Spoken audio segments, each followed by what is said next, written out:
À quoi faut-il faire attention ? Oui, j'ai failli partir, mais non. Restons avec notre invité tout de suite, qu'on retrouve avec plaisir. Bonjour Guillaume Morel. Bonjour. Je le disais, vous êtes guide de haute montagne. On revient sur le drame qui s'est produit hier du côté du Mont Blanc et qui a fait plusieurs victimes manifestement. Qu'est-ce qui s'est passé ? Un homme qui trouve la mort, 4 autres blessés dans la nuit de dimanche à lundi dans le massif du Mont Blanc. Saison d'été qui multiplie les ascensions et les randonnées et qui peut donner des drames. D'abord, est-ce qu'on sait ce qui s'est passé du côté du Mont Blanc ? Oui, on sait tout à fait ce qui s'est passé, et ce qui s'est passé est assez classique finalement dans ces parois glaciaires. Donc un accident qui s'est déroulé dans une face qu'on appelle la face nord du Mont Blanc du Tacul, qui est un sommet voisin du sommet du Mont Blanc bien connu, qui est le plus haut sommet des Alpes françaises, et un bloc de glace qu'on appelle dans le jargon un sérac, se serait décroché tout en haut de la face et aurait balayé la face en déclenchant une avalanche, et aurait balayé la trace de ce qu'on appelle la voie normale, c'est-à-dire la voie d'ascension classique que les alpinistes utilisent pour se rendre au sommet du Mont Blanc ou au sommet du Mont Blanc du Tacul. Ouais. Alors, ce genre d'accident, est-ce que c'est prévisible ou pas ? On est en période de forte chaleur, j'imagine que ça joue sur ces blocs de glace. Alors justement, pas du tout. Il faut vraiment démentir cette idée-là, c'est-à-dire que ces blocs de glace sont constitués. Il y a un glacier en fait là-haut. Le glacier avance, crée ces blocs de glace, et c'est la gravité qui déclenche la chute de ces blocs de glace. Et dans la voie normale du Mont Blanc du Tacul, on a régulièrement, peut-être 2 à 3 fois par mois, on parle d'une trentaine de chutes de sérac par an dans cette face qui se déclenche. Le problème, c'est pas le fait qu'elle se déclenche. Le problème, c'est le moment auquel ça se déclenche, puisque nous sommes au plein mois d'août, donc en pleine saison estivale, avec beaucoup de personnes qui vont chercher un petit peu l'aventure dans le massif du Mont Blanc.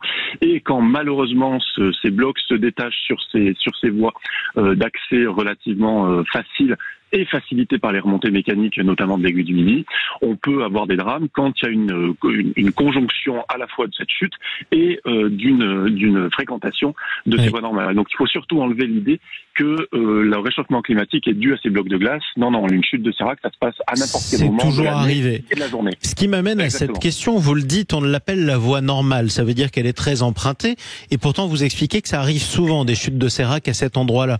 Alors question toute bête à laquelle vous avez peut-être répondre, mais est-ce que ça vaut pas le coup de fermer cette voie si après tout ça arrive souvent ?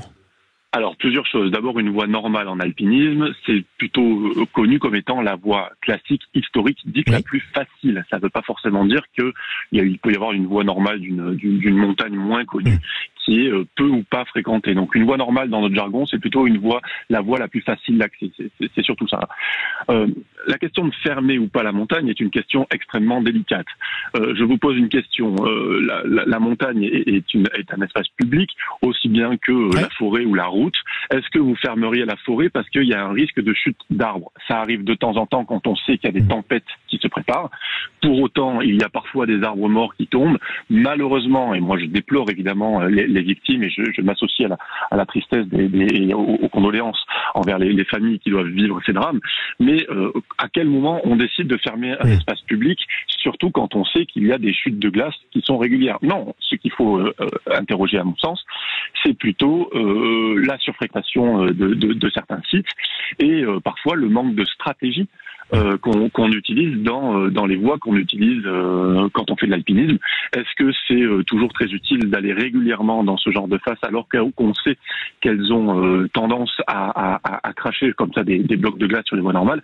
C'est surtout nos pratiques de la montagne. Justement, et ça nous amène à cette dernière question, Guillaume Morel, puisque vous êtes guide de haute montagne. Que faut-il faire et que ne faut-il pas faire lorsqu'on emprunte ces voies en ce moment ? Alors, moi, il me semble que la chose, évidemment, je suis guide de haute montagne, donc la chose la plus élémentaire à faire, d'abord, c'est de se renseigner auprès des autorités, que ce soit les pelotons de gendarmerie de haute montagne, qui sont les secours en montagne, qui peuvent justement renseigner sur l'état des voies à utiliser avant de partir en montagne, mais aussi toute forme d'association. Je pense notamment à l'association La Chamonniarde à Chamonix, qui permet justement de connaître l'état de la montagne avant de s'engager.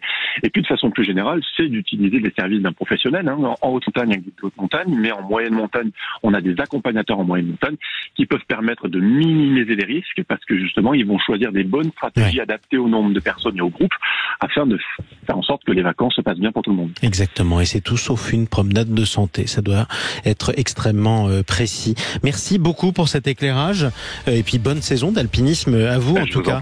Monsieur Morel, je rappelle que vous êtes guide de haute montagne, Guillaume Morel.